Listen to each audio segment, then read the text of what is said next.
Hello and welcome to the Fossil Huntress podcast. I hope you guys are all doing well. Somebody just wrote in to remind me that I was going to tell a funny story about John Leahy, so I thought I'd do a little podcast on both John and Dave Langevin. So the two of them worked up at the Eocene lake bed site, the Maccabee fossil beds near Cache Creek, British Columbia, for more than 2 decades. And I'd been collecting up there since I was a teenager, so I really got to see the evolution of this site, sort of pre-Dave, pre-John, through them, and then after the fact. So it's been an interesting lens to see what's come out of there, how the site developed.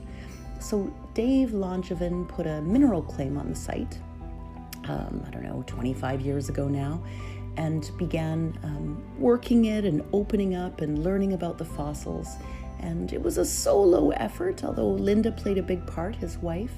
And then he brought John Leahy on board.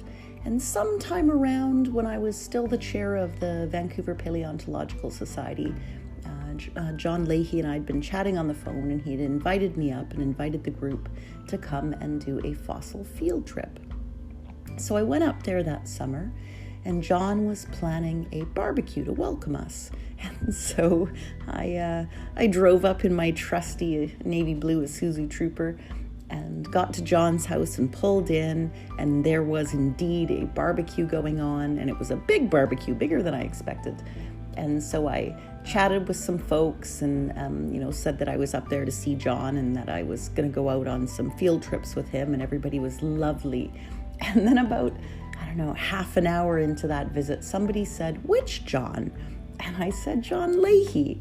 And they said, "Oh, that's our neighbor." So John Leahy was going to have a welcoming barbecue for us, and he had indeed picked up some steaks and lovely things, but he lived next door. So I had been visiting with his neighbors all that time. So I strolled next door to see John, and we got on like a house on fire. His house was filled with fossils and just lovely specimens that he'd beautifully cataloged. And then we went out in the fields and explored the sites at Maccabee. John gifted me a beautiful kokanee salmon from a double secret site, and it's the only specimen I have from that site, and it's very special. So he was a very generous soul. When John and Dave Langevin had both passed, they donated more than 18,000 beautifully cataloged specimens to the Royal BC Museum, and each specimen and each of those two beautiful human beings had an amazing eye for what was important and what was significant, and made sure that those made their way into scientific collections. So the other funny story about John Leahy is he had a Jeep as well. So did I. But because he couldn't really access some parts of the site, he used to leave his Jeep with the license plate Paleo down at the bottom of the hill.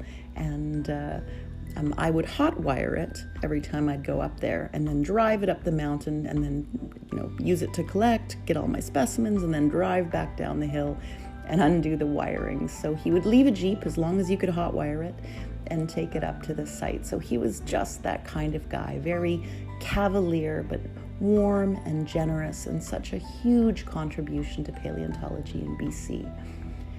And it leads me to say something else around collaboration. And if you're listening to this and you may be an amateur or an interested party or an avocational collector or a paleontologist, that private and public partnership makes sense. Professional and avocational partnership makes sense.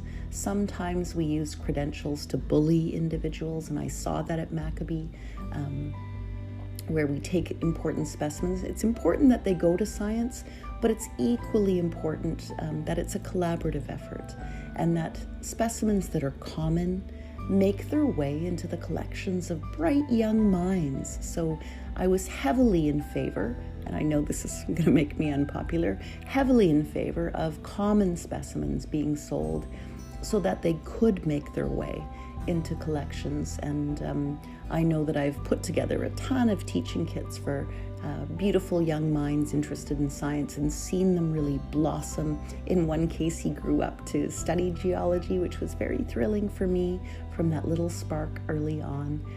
And I can say for both the efforts of Dave Langevin and John Leahy, their contribution to our knowledge of the Eocene and to the collections of the RBCM and the personal collections of many individuals around the world has been outstanding. So I nod to you both, gentlemen, and raise a glass and thank you and salute you, because they were both amazing human beings. So that's my little funny tale about them, and I hope you guys are doing well, and I hope that meets my promise to share some little tales of them.